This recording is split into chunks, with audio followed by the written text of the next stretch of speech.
Hello বন্ধুরা, good morning good morning.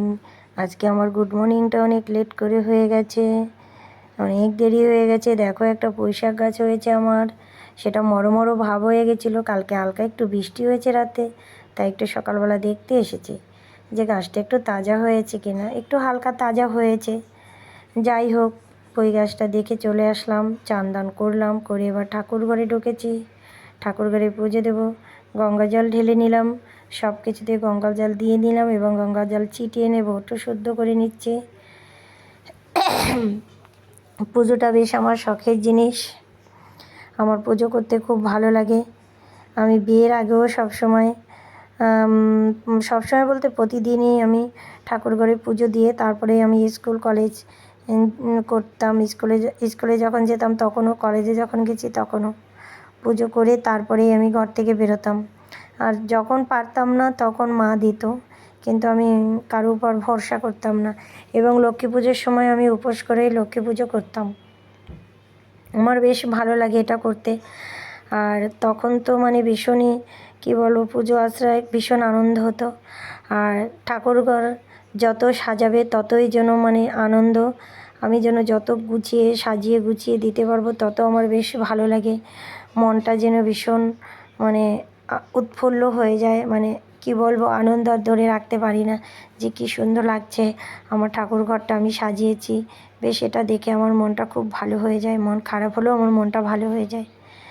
তাই আমি সবসময় চেষ্টা করি পুজোটা একটু সাজিয়ে গুছিয়ে দেওয়ার। আর আমার পুজো দিতে অনেকটাই সময় লাগে, তাই অতটা সময় তোমাদের দেখালে তোমরা অধৈর্য হয়ে যাবে।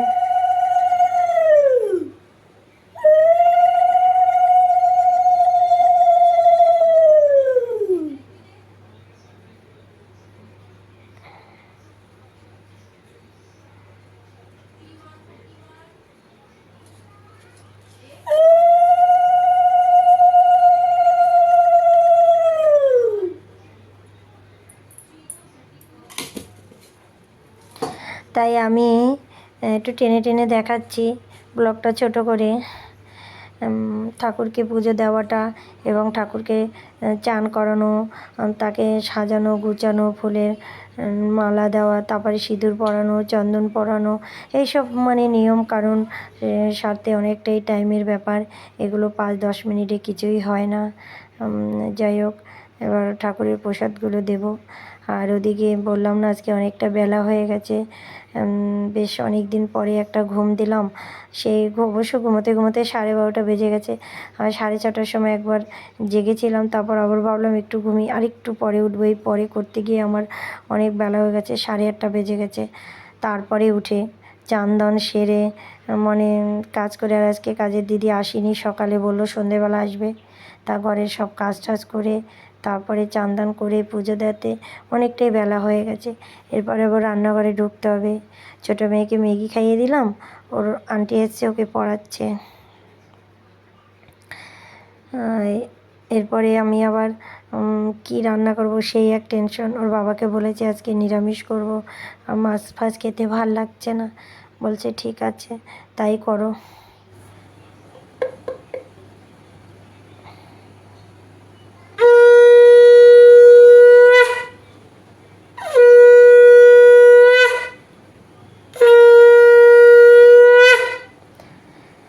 তা যাই হোক, রান্নাটা তোমাদের আজকের ব্লগে আমি দেখাতে পারবো না, পরের ব্লগে দেখিয়ে দেবো রান্নাটা। আর আমার এই পুজোর সিংহাসনটা আমার ঠাকুরের ঘরটা কেমন লাগলো অবশ্যই জানাবে।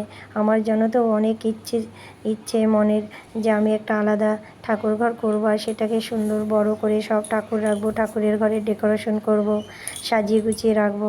কিন্তু জানি না সেটা আমার ভাগ্যে আছে কিনা বা কোনো দিন করতে পারবো কিনা, ভগবানই জানে একমাত্র।